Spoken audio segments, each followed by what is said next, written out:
اعوذ باللہ من الشیطان الرجیم بسم اللہ الرحمن الرحیم۔ دوستو الحمدللہ اللہ تعالیٰ کی رحمت سے ہم نے جو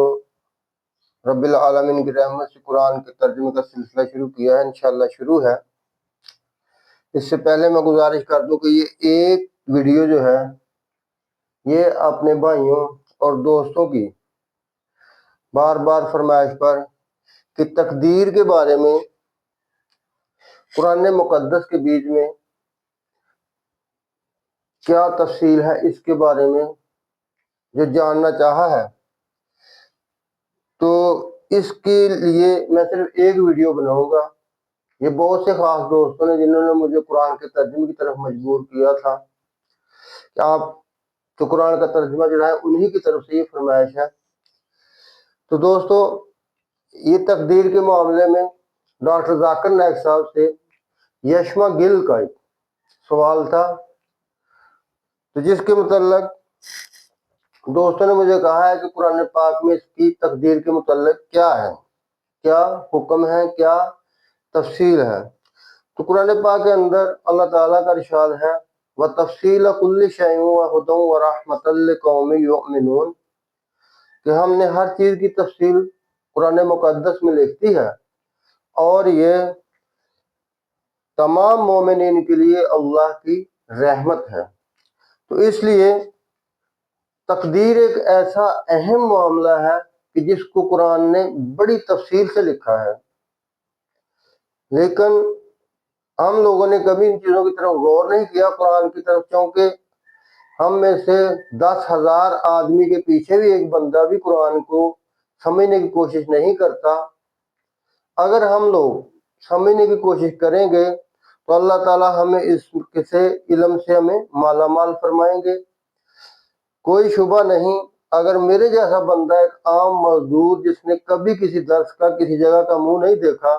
تو میں بھی قرآن پاک میں جب غور کرتا ہوں تو میں یہ سمجھتا ہوں کہ یہ اللہ کی انتہائی آسان اور بہت زیادہ آسان کتاب ہے جو آسانی سے سمجھ آ سکتی ہے، لیکن جو لوگ درسوں میں اور بڑے بڑے جگہوں میں جا کر پڑھتے ہیں ان کو کیوں سمجھ نہیں آتی۔ میں نہیں کہتا کہ مجھے سمجھ آ گئی، لیکن ان لوگوں کو کہیں زیادہ سمجھ ہونی چاہیے۔ تو سب سے پہلے تو میں یہ گزارش کر دوں کہ ڈاکٹر صاحب، مولانا طارق جمیل صاحب، ڈاکٹر اسرار صاحب اور بہت سے لوگوں کی میں نے خود ویڈیو سنی ہے، لیکن ان کے بیچ میں کبھی بھی قرآن مقدس کے دو اہم قوانین جس کو حدود اللہ اور قصاص کہا جاتا ہے، جس کو عام زبان میں کہا جاتا ہے حقوق انسانی، حقوق انسانی کے قوانین کا کبھی ذکر کرتے ہوئے میں نے نہیں دیکھا۔ صرف اور صرف اگر ہم دیکھیں تو ہمارے مجموع کے بیچ میں یوں لگتا ہے کہ گویا اسلام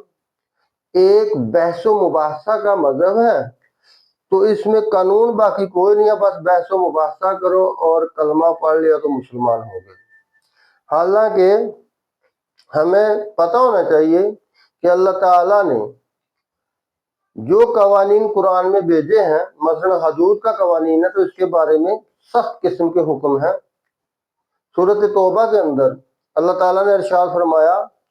الاعراب اشد کفرا و نفاقا واجدار اللہ یعلم حدود ما انزل اللہ علی رسولہ۔ اللہ تعالیٰ نے اپنے رسول حضرت محمد صلی اللہ علیہ وآلہ وسلم کی ذات اقدس کے اوپر جو حدود کے قانون بھیجے ہیں، جو لوگ ان کو کچھ نہیں سمجھتے وہ پکے کافر اور منافق ہیں۔ اگر آج ہم کسی سے پوچھیں کہ قانون حدود کیا ہے تو اس کے ذہن تک نہیں ہوگا کہ یہ ہے کیا۔ قانون قصاص کیا ہے، کسی کے ذہن تک نہیں ہوگا کہ یہ کیا ہے۔ دوستو آج میں آپ کو عرض کر دیتا ہوں کہ اگر میرے جیسا ان پڑھ اور جاہل انسان سیکھ سکتا ہے تو آپ مجھ سے بہتر سیکھ سکتے ہیں اگر آپ قرآن میں غور کریں تو۔ قانون حدود قرآن کے مطابق حدود کا قانون وہ ہے جو ہر انسان کے مال اور اس کی عزت کی تحفظ کے لیے اللہ نے جو قانون بھیجا ہے اس کو قانون حدود کہتے ہیں۔ قانون قصاص وہ قانون ہے کہ جو انسان کے جسم کے متعلق اس کی جسمانی سلامتی کے لیے جو اللہ تعالیٰ نے قانون بھیجے ہیں اس کو قانون قصاص کہتے ہیں۔ تو اس لیے میری ڈاکٹر صاحب اور تمام علماء اکرام سے گزارش ہے کہ آپ قانون حدود اور قانون قصاص کے متعلق جو قرآن میں حکم آئے ہیں وہ ضرور پڑھ کر لوگوں کو سنائیں، ورنہ اللہ تعالیٰ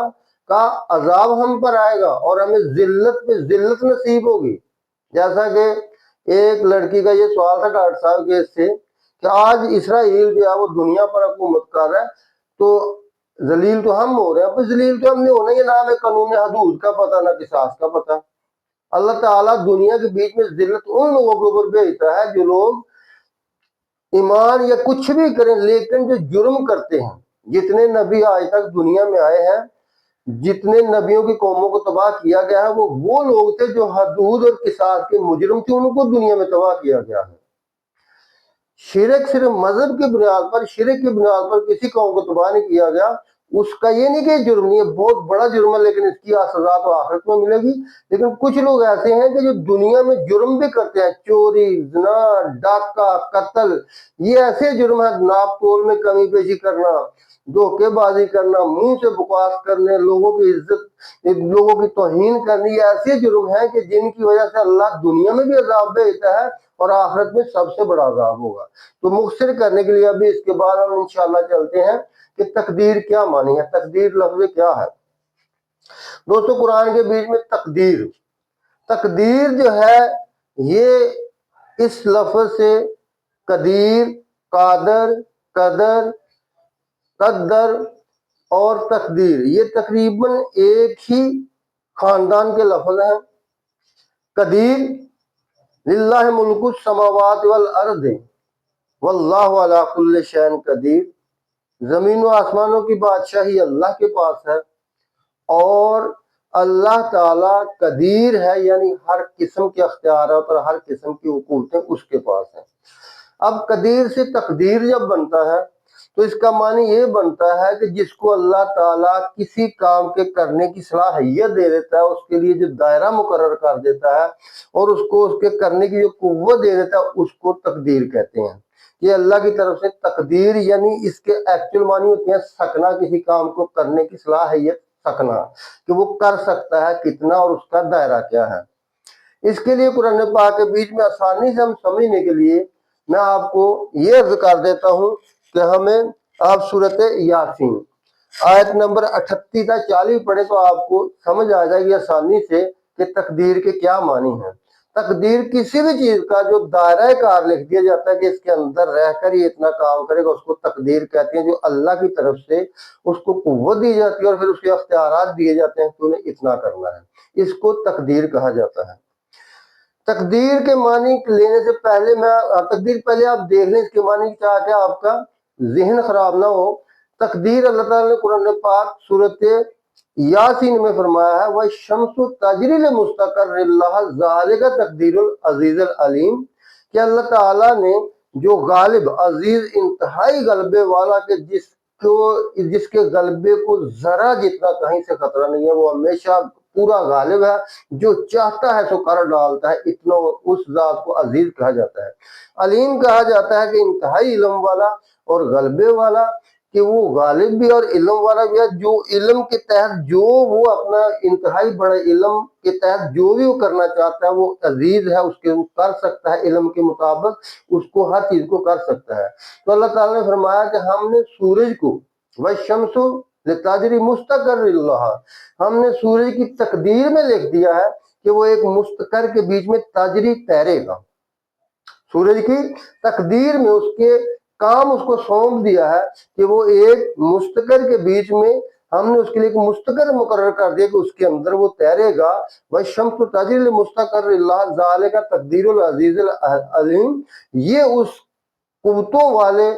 علم والے پروردگار کی طرف سے اس کے لیے تقدیر لکھ دی گئی ہے۔ اسی طرح آگے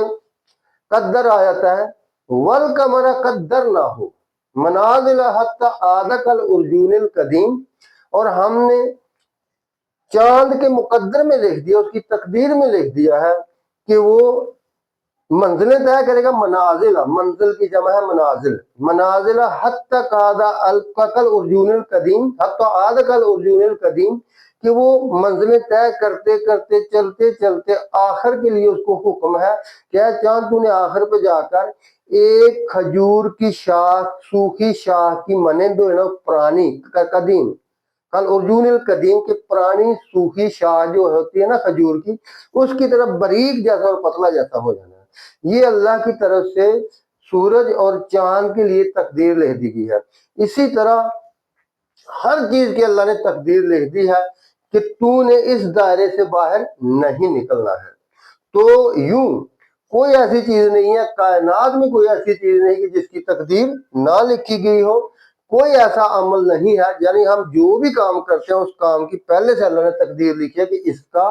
جو کام یہ کرے گا اس کا جواب یہ آئے گا۔ وہ پھر قرآن میں اللہ تعالیٰ نے ہمیں بیان فرما دیا، لہذا آپ کو یہ پتہ چل جانا چاہیے، ہمیں یہ پتہ ہونا چاہیے کہ قرآن مقدس جو ہے یہ ہر چیز کی تقدیر ہے، اس میں جو کچھ بھی لکھا ہے وہ کائنات کی تقدیر ہے، انسان، جنات، زمین، آسمان، اس کی تمام تقدیر جو ہے وہ قرآن کے اندر لکھی ہوئی ہے۔ قرآن کی ایک ایک حرف، قرآن کا ایک ایک آیت جو ہے اور اس کے ایک ایک مقدس حرف جو ہے یہ کائنات کی تقدیر ہے، اس لیے ہمیں جان لینا چاہیے۔ تو انسان کی تقدیر کے متعلق اللہ تعالیٰ کا کیا حکم ہے؟ اللہ تعالیٰ نے فرمایا، انسان کو بڑی تفصیل سے سمجھا کر فرما رہے ہیں سورۃ انسان۔ سورۃ انسان کے بیچ میں اللہ تعالیٰ نے فرمایا حل عطا، پہلے اس کو تفصیل سمجھائی گیا، میرے بندے تیرے ساتھ میں نجائز کوئی نہیں کر رہا۔ تو اس لیے دوستو، جیسا کہ یشما گل صاحبہ نے ڈاکٹر صاحب سے سوال کیا تھا کہ جب تقدیر میں لکھ دیا ہے کہ ایک انسان یہ گناہ کرے گا، یہ نیکی کرے گا، تو پھر انسان کو اس میں کیا گناہ ہے؟ میں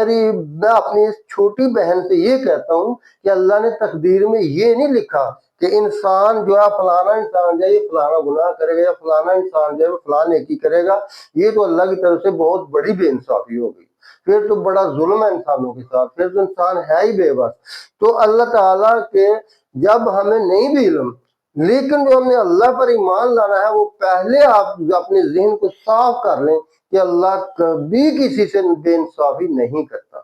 نہ ہی وہ کسی سے ظلم کرتا ہے۔ ہمیں اس کے بارے میں علم ہے یا نہیں ہے، لیکن اتنا علم لازم ہونا چاہیے کہ اللہ کبھی کسی انسان سے ظلم نہیں کرے گا اور بے انصافی نہیں کرے گا اور اس کو جان بوجھ کر سزا نہیں دے گا۔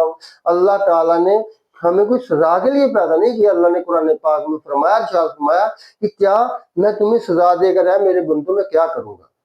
یہ اللہ کا قرآن میں حکم ہے۔ تو اس لیے یہ ذہن پہلے پاک کر لیں۔ اب اللہ تعالیٰ نے سمجھا رہے ہیں ہماری تقدیر کے اس میں کیا لکھا ہوا ہے۔ اللہ تعالیٰ نے سب سے پہلے انسان کو اس کے متعلق علم دیا کہ تیری ذات کے متعلق اے انسان تو کیا ہے اور تیرا کام کا دائرہ کدھر تک ہے۔ یہ دیکھیں، حل عطا علی الانسان حین من الدہر، حین من الدہر لم یکن شیئا مذکورا۔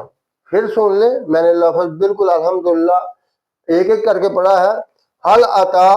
علی الانسان حین من الدہر لم یکن شیئا مذکورا، کہ ایک وقت انسان پر وہ تھا، ایک وقت انسان کے اوپر وہ تھا جب اس کا نام و نشان نہیں تھا، لم یکن شیئا مذکورا، کہ اس کا کوئی ایسا نام و نشان تک نہیں کہ جس کا ذکر بھی کیا جائے۔ یعنی ماں کے پیٹ سے پیدا ہونے سے پہلے انسان کو کوئی جانتا ہی نہیں تھا کہ یہ کون ہے۔ مجھے میری ماں کے پیٹ سے جب میں پیدا نہیں ہوا تھا اس سے پہلے مجھے کوئی نہیں جانتا تھا کہ یہ کون ہے۔ اسی طرح ہر انسان کی یہی حالت ہے۔ تو اللہ تعالیٰ نے فرمایا کہ اے انسان، تیرے اوپر، کیا تیرے اوپر ایک ایسا وقت نہیں رہا من الدہر، اس دہر کے بیچ میں، اس زمانے کے بیچ میں، کہ تیرا تو کوئی نام و نشان تک نہیں تھا؟ تو پھر جب تیرا نام و نشان ہی نہیں تھا تو یہ نام اور یہ تیرا جسم اور یہ تمہیں کس نے دیا؟ آگے سنیں، اللہ تعالیٰ نے کیسے پیار سے، کیسے علم سے، کیسے انسان کو اس کی عقل کے مطابق سمجھا رہے ہیں۔ آگے اللہ تعالیٰ فرماتے ہیں اِنَّا خَلَقْنَا الْإِنسَانَ، بے شک ہم نے انسان کو پیدا کیا ہے، بے شک ہم نے انسان کو پیدا کیا ہے، من نطفۃ امشاج، من نطفۃ